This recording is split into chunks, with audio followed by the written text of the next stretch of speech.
नमस्कार, मैं हूं प्रियंका संभव। आप देख रहे हैं मनी 9 और हम आपके लिए हर रोज लाते हैं पर्सनल फाइनेंस की खबरों का बुलेटिन मनी टाइम। दिन भर की वो खबरें जो आपकी जेब पर असर डालती है, उसका ये राउंड अप है। तो 9 मिनट में जानिए देश दुनिया की तमाम वो खबरें जिसका असर आपकी जिंदगी पर, आपकी जेब पर पड़ेगा। शुरुआत करते हैं एक उतनी अच्छी खबर के साथ। नहीं, टू व्हीलर निर्माताओं के लिए मुश्किल बढ़ रही है। बिक्री घटने के बाद अब कीमत बढ़ाने का दबाव उन पर बनता जा रहा है। कोविड की वजह से घटी बिक्री से परेशान टू व्हीलर निर्माताओं की मुश्किल अब रूस यूक्रेन जंग ने और बढ़ा दी है। युद्ध की वजह से एक तरफ कच्चे तेल की कीमत में आग लग गई है, तो दूसरी तरफ मेटल्स की कीमतें भी आसमान पर पहुंच गई है। कच्चे माल और तेल की महंगाई से टू व्हीलर्स की बिक्री लगातार तीसरे साल कमजोर रह सकती है। वहीं कच्चा माल महंगा होने से कंपनियों की निर्माण लागत बढ़ने से उनके मार्जिन पर दबाव आ सकता है। पेट्रोल महंगा होने से ग्राहक नया दोपहिया वाहन खरीदने में अपनी हिचकिचाहट दिखा सकते हैं। रेटिंग एजेंसी क्रिसिल ने भी अपनी रिपोर्ट में कहा है कि ग्रामीण क्षेत्र में कमजोर मांग, फेस्टिव सीजन में हुई कम बिक्री और वाहनों की ऊंची कीमत की वजह से चालू वित्त वर्ष में टू व्हीलर्स की बिक्री 8 से 10% कम रह सकती है। मनी टाइम की अगली खबर पर फोकस करते हैं एलआईसी के आईपीओ पर। और सबसे बड़ा सवाल कि क्या ये अब तय समय पर आएगा, क्योंकि बाजार के एक्सपर्ट जो है कहीं ना कहीं अब संशय जता रहे हैं। यूक्रेन पर रूस के आक्रमण ने शेयर बाजार का सेंटिमेंट बिगाड़ दिया है। बाजार एक्सपर्ट्स का मानना है कि एलआईसी को लेकर सरकार ने जो रुख रखा है, जिस तरह से वो इसी वित्त वर्ष के अंदर इस आईपीओ को लॉन्च करने की प्रतिबद्धता जता रही है, उसे देखते हुए इस बात की संभावना अब कम लग रही है कि एलआईसी का आईपीओ जो है उसी टाइमलाइन में आ जाए। हालांकि उनका यह भी कहना है कि आईपीओ योजना के अनुसार लॉन्च किया जाता है तो उसे बाजार में काफी मुश्किलों का सामना करना पड़ सकता है। एलआईसी मार्च के दूसरे सप्ताह में अपना आईपीओ लॉन्च कर सकती है। एफआई ने पिछले 5 महीने में करीब 1.8 लाख करोड़ रुपए की शुद्ध बिकवाली की है। रूस यूक्रेन संकट विदेशी निवेशकों की बिकवाली की गति को और तेज कर सकता है, तो इस खबर पर रहेगी नजर।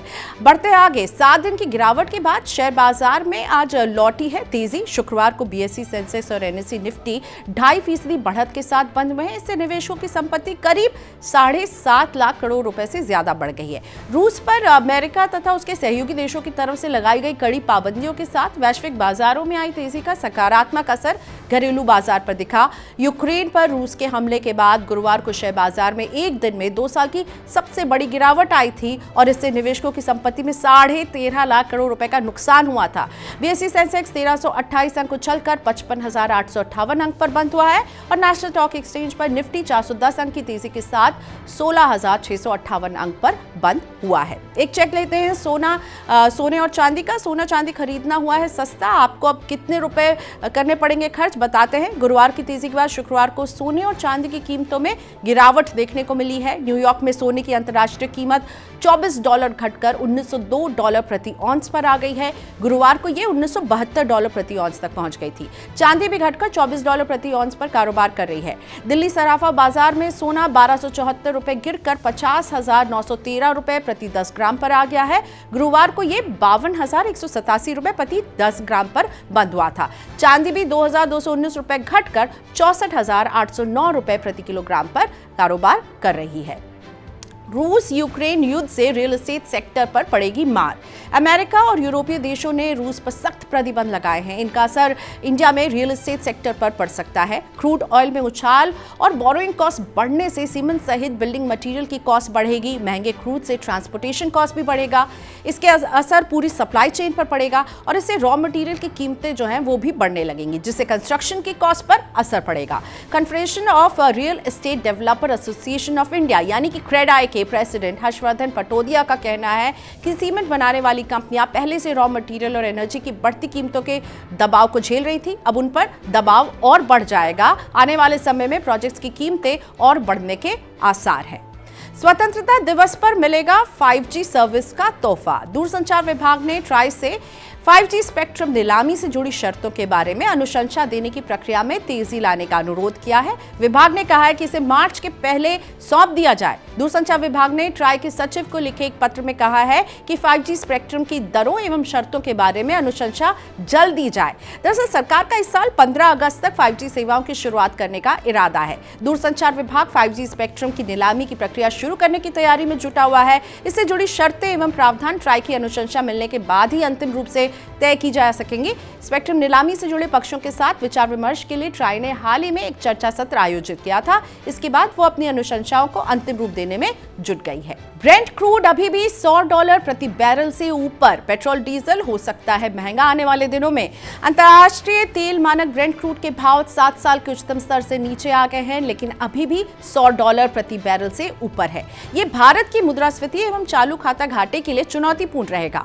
यूक्रेन रूस की तनावपूर्ण स्थिति के बावजूद तेल की आपूर्ति पर कोई खतरा नहीं पड़ने की संभावना से आज इसके भाव में नरमी देखने को मिली है। उत्तर प्रदेश, उत्तराखंड और पंजाब समेत 5 राज्यों में जारी विधानसभा चुनाव के नतीजे 10 मार्च को आने वाले हैं और उसके बाद घरेलू स्तर पर पेट्रोल और डीजल के दाम में तेज बढ़ोतरी देखी जा सकती है। नवंबर 2021 की शुरुआत से ही पेट्रोलियम उत्पादों के दाम स्थिर बने हुए हैं। अगली खबर, दिसंबर महीने में 15 लाख से ज्यादा लोगों को मिला है रोजगार। कर्मचारी राज्य बीमा निगम की सामाजिक सुरक्षा योजना में दिसंबर 2021 में लगभग 15,26,000 नए सदस्य शामिल हुए हैं। इससे पिछले महीने में यह आंकड़ा 10,39,000 पर था।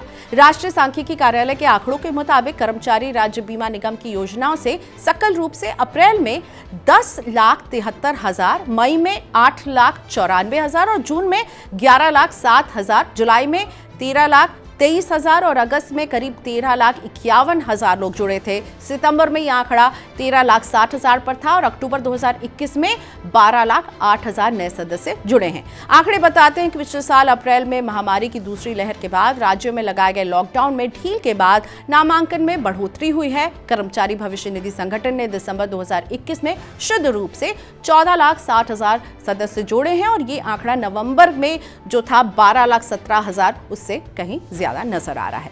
डॉलर के मुकाबले रुपया भी मजबूत हुआ। कच्चे तेल की कीमतों में कमी और घरेलू शेयर बाजार में तेजी के साथ अमेरिकी डॉलर के मुकाबले रुपया 34 पैसे मजबूत होकर $75.26 प्रति डॉलर पर बंद हुआ है। 6 मुद्राओं की तुलना में डॉलर का रुख दर्शाने वाला डॉलर सूचकांक 0.01% की तेजी के साथ 97 पर जा पहुंचा है। विदेशी मुद्रा बाजारों में शांति लौट आई है क्योंकि प्रतिभागियों ने यूक्रेन पर रूस के आक्रमण के नतीजों का आकलन कर लिया है और अब उनका ध्यान फिर से फेडरल रिजर्व पर वापस लौट गया है। अगली खबर, यूक्रेन में फंसे लोगों को वापस लाने के लिए सरकार उठाएगी कदम।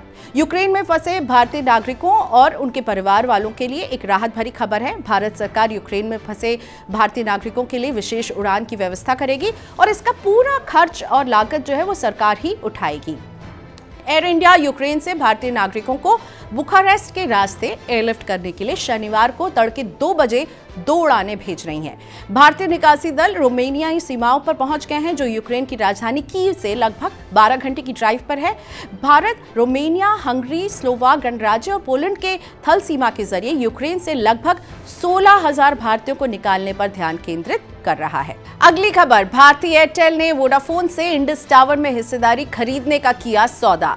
टेलीकॉम ऑपरेटर भारती एयरटेल ने शुक्रवार को ब्रिटेन की वोडाफोन ग्रुप पीएलसी से भारत की सबसे बड़ी mobile tower company Indus tower limited में उसकी 4.7% हिस्सेदारी खरीदने पर सहमति दे दी है। ब्रिटेन की वोडाफोन ने इस हफ्ते की शुरुआत में कहा था कि वो इंडस टावर में अपनी पूरी 28.1% हिस्सेदारी बेचने पर विचार कर रही है। एयरटेल ने कहा कि उसने इंडस टावर में 4.7% हिस्सेदारी खरीदने के लिए वोडाफोन के साथ शर्त के साथ समझौता किया है। इसके तहत वोडाफोन को इस सौदे से प्राप्त राशि को वोडाफोन आइडिया लिमिटेड में फ्रेश इक्विटी के रूप में डालना होगा और इसके साथ ही वोडाफोन आइडिया की इंडस टावर्स पर पूरी देनदारी का भुगतान किया जाएगा। इस खबर के बाद आइडिया, वोडाफोन और एयरटेल के शेयरों में तेजी देखने को मिली है। स्टार्टअप दुनिया की हलचल अब आपको बताते हैं। अपोलो हॉस्पिटल ने कैलिफोर्निया की 8 चिली इंक के साथ समझौता किया है। ये एक डीप टेक स्टार्टअप है जो मरीजों की सुविधाओं में इजाफा करने के लिए वर्चुअल रियलिटी प्रदान करेगी। एनएफटी केंद्रित blockchain analytics startup bit scrunch ने फंडिंग राउंड में $36 लाख की राशि जुटाई है। इस राउंड में Animoca brand, Coinbase ventures, Crypto.com capital, polygon studios और अन्य ने भाग लिया था। इसी के साथ मनी टाइम में हम आपसे इजाजत लेते हैं, लेकिन हाँ, पूरा वीकेंड पैक्ड है आपके लिए ऐसे कंटेंट के साथ जो आपकी मदद करेंगे अपनी टैक्स प्लानिंग में, अपनी फाइनेंशियल प्लानिंग में। तो अगर आप समझना चाहते हैं कि जब आपको कोई तोहफा मिलता है तो उस पर किस तरह से टैक्स लगता है, इसे जानने के लिए बुरा ना मानो टैक्स से देखना बिल्कुल नहीं भूलेगा। मकान दुकान में जानिए कि अगर घर की लीज खत्म हो जाए तो उसके आगे आपको क्या कदम उठाना होता है। और खर्च बहादुर आपको बताएगा कि अगर आप हैं स्मार्टफोन के शौकीन तो कैसे चुने अपने लिए बढ़िया स्मार्टफोन।